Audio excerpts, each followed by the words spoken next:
So why is listening so hard?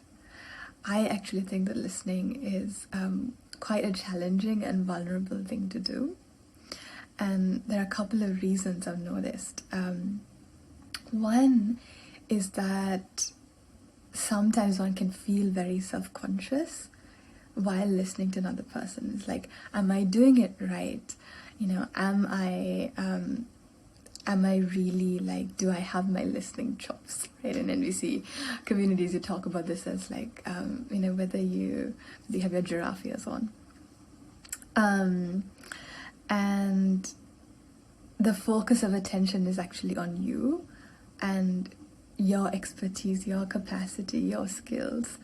And when the focus is on you, then the person you're listening to actually gets lost in the picture. And so that it takes a lot of care and attention and attunement to actually stay with the person you're listening to. And another thing that comes up is that, you know, as you listen, things come to your own mind, things you want to share, reactions you have, suggestions you want to make.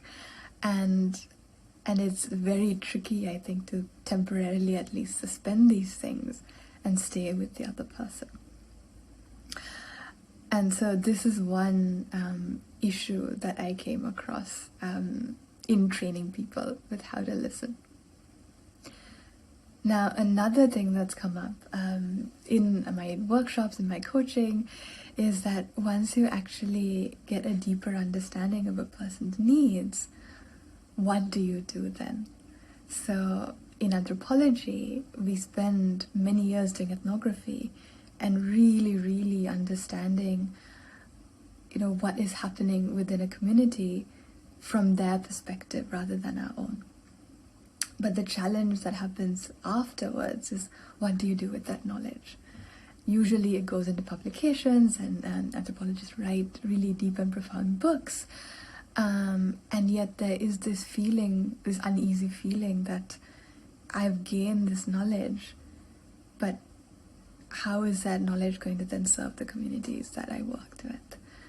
You know, how can we support them in finding their own solutions to the issues that they're facing? And that is a constant conundrum and very often an unanswered question.